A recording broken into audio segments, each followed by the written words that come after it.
You're watching the Alabama Weather Network. It's Tuesday, the 20th of January. This is James Spann. All of the focus is on the weekend. We have potential for a high-impact, disruptive winter storm across the northern half of the state over the weekend. And so many questions, and all the new data is in. So let's see what we can come up with this morning. This is the upper air look, and we have a big, broad trough over the eastern two-thirds of the country, and that's the reason it's so cold this morning. And the air very dry, no precipitation nearby. Much of the country is dry. We've got a freeze pretty much down to the Gulf Coast. Gulf Shore is 34. The cold spot on the board there is Gadsden at 21. We've got 20s as far south as Andalusia, Monroeville, and Eufaula. Today, much like yesterday, lots of sunshine with highs in the 40s and 50s this afternoon. There's a peek at the watch warning map around the nation. Again, got scattered winter weather advisories around the Great Lakes snowbelts. No thunder today. Tomorrow, maybe a rumble of thunder across parts of Louisiana, that back down toward Houston, nothing severe. And on day 3, Thursday, no severe storms. That's not the problem. That's the one good thing, is that we don't have to worry about severe storms anytime soon. But goodness, a lot of precipitation here. This is for the next 7 days. And, of course, the big question is how much of this will be snow, sleet, or freezing rain? Those numbers are pretty high. 2.5 inches, Tuscaloosa, Birmingham, Anniston, Gadsden. 2 inches, Huntsville. About 1 inch for South Alabama. So let's break it down. We'll get into the weekend to talk about everything that you need to know at this phase of the game. It's still early, but that's the upper air look today. Model fans, European, 3 o'clock today. The trough beginning to lift out, the flow zonal still. Sunny, highs 40s and 50s today, much like yesterday. So tomorrow, everybody goes in the 50s. A little warmer, and evidence there could be a little light rain reaching the northwest corner of the state by afternoon around the shoals, but much of Alabama should be dry. So Thursday, we will have a cloudy day with periods of mostly light rain. Nothing heavy, no thunder. Again, highs should be in the 50s. And the same thing on Friday. Cloudy, some rain at times, highs in the 50s. And that's the one positive going into the weekend, is that temperatures will be in the 50s. The infrastructure will be relatively warm at the onset of the wintry precipitation on Saturday. You look back at the historic ice storms here like 1982. Before that one started, the day before, it was 1 below zero in Birmingham. The infrastructure was brutally cold. And, I mean, ice just accumulated like that. In this case, it's going to take longer. But I'm afraid it is going to happen. So let's go to Saturday. And, again, this is Saturday afternoon. And the European depicting snow for the Tennessee Valley, especially north of the Tennessee River, as cold air drops southward, a 1044 millibar high. And the pink, that would be freezing rain. And again, freezing rain, it's liquid. You walk outside, you are wet. But temperatures are at or below 32. And then rain for South Alabama. So, again, let's go to some of the other models here. And I'll tell you what, I'm going to drop in a Saturday night. What I want to do, let's go to Saturday night at midnight. I think that will be perhaps when this thing could be near the peak in terms of rates. So this is Saturday night at midnight. We'll stick with the European for now. And it actually shows a changeover to freezing rain up in the Tennessee Valley. Instead of snow in Huntsville, it could be freezing rain. And remember, a long period of freezing rain leads to icing, ice accumulation on exposed surfaces, and a long duration of freezing rain is an ice storm. So again, that's the European reliable global model midnight Saturday night. We'll get a second opinion. Let's go to the American GFS. Very similar, very similar. And as you look at this, the orange shades, that would be sleet. The pink would be freezing rain. The blue, it's snow. And it's kind of got a wedge look on the GFS. This is suggesting there could be some freezing rain Saturday night as far south as Lake Martin, Auburn, Opelika, Valley, Lafayette. So let's go to the Canadian. A little different look. It's got most of the freezing rain along and north of Interstate 59. No snow for the Tennessee Valley.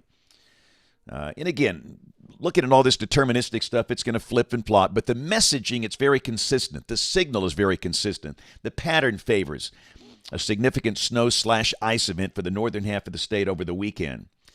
And, of course, this is the biggest problem. This is the potential ice accumulation coming off the European global model. And if these numbers are even remotely close, this could lead to major ice accumulation. Let's look at the GFS. It's pretty much the same. And, again, you don't see much over the Tennessee Valley because that would be mostly snow there instead of ice. But if we do see numbers like this, and again, notice and let me just say this too, defining the southern extent of the icing, that's a huge problem. That's the most challenging part of the forecast. There's a line that will separate those of you that experience just a cold, rainy day from what could be a crippling ice situation. Defining that line, it's almost impossible within 24 hours of the event. And it's probably going to move back and forth during the event. But there could be some icing maybe as far south as Greensboro, Clanton, Lake Martin, Opelika. But especially along and north of Interstate 20, that's a great concern there. And with numbers like this, that could lead to power outages. And if this turns out to be a major ice event with major ice accumulation, some people could be without power not just for hours, but maybe for days, and in some isolated cases, weeks. That has certainly happened before. Now, on the snow side, this is the probabilistic outlook for snow greater than 1 inch off the European global model. For the snow fans, that's good news for the Tennessee Valley. You're at 90 to 100%. This is the snow output coming from the European global model for this event, and this is suggesting snow totals in the 2 to 4 inch range, extreme North Alabama. And again, this is mainly along and north of the Tennessee River. And again, that line between freezing rain and snow will likely be moving during the event. But this is suggesting we might see some snow totals in the 2 to 4 inch range over the Tennessee Valley. Some pretty impressive numbers over the state of Tennessee. A lot of people are asking questions about traveling to Nashville, Gatlinburg, places like that. It could be a big snow for them. So again, just the key messages here. It would be wise to prepare for a meaningful winter storm at this point. I'm not saying flood the stores and go buy all the TP and the Yoo-Hoos and the Twinkies and the milk bread stuff. I mean, just get what you need in case you do have a situation where you're kind of stuck inside for several days. It's just a course of least regret. Think about what happens if you have no power for a few days. Do you have all your medication? If you don't have an adequate source of heating and you have power for no days, do you have places to go? You need to think about all of these things now instead of at the last minute. And again, the best possible case, the range of possibilities, where you live, it might be just a cold, rainy day. No big deal. On the other hand, it could be a crippling ice storm.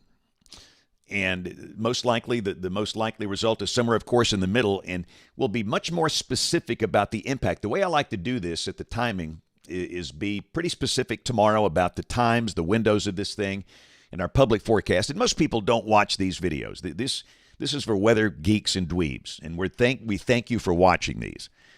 But we'll be much more specific about the whole event tomorrow, and then we'll get down to the nitty-gritty of the impact on Thursday, and that's all that matters is how this thing impacts people. So by Thursday, we'll be much more specific on the impact. So this is Sunday, and again, the European is suggesting the freezing rain could linger into the day Sunday over parts of East Alabama, then it winds down Sunday night, and by Monday, we're just cold and dry. And a week from today, this is Tuesday the 27th, that trough moving off the coast. Tuesday morning, I think, will be the coldest morning. If we've got snow down in areas, and if we've got ice accumulation, we're going to see some single-digit lows, not wind chills, but single-digit lows Tuesday morning. So let's go out 10 days, Thursday of next week, the 29th, big upper low that's over New England, and we're just cold and dry.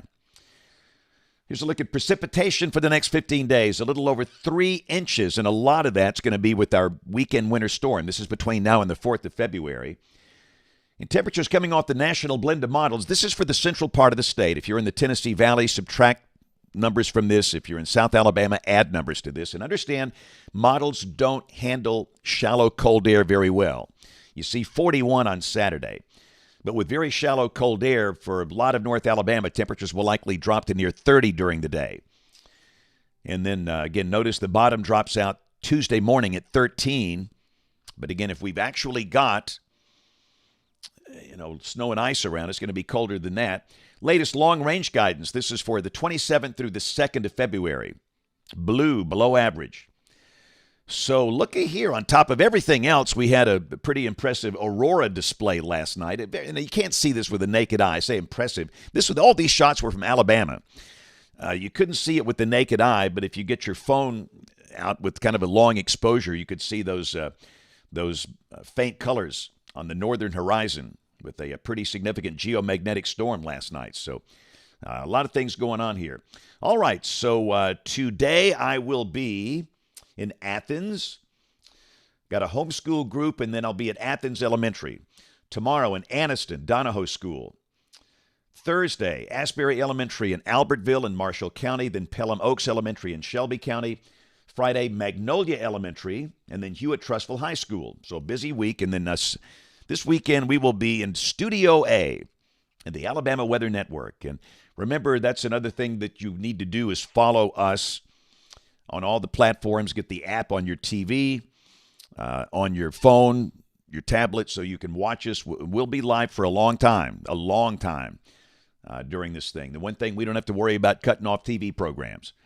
But we will have this thing covered with a very large staff and do it in a very appropriate way so you can see what's going on out there in the real world and how it affects you. But just search for Alabama Weather Network in the App Store. And again, for your TV and for your phone and for your tablet. Of course, I will be on ABC 3340 News this evening, and every day you can catch me on great radio stations around the state, including in Birmingham, 104.7 WZZK. Thanks for watching. Have a terrific Tuesday, and God bless.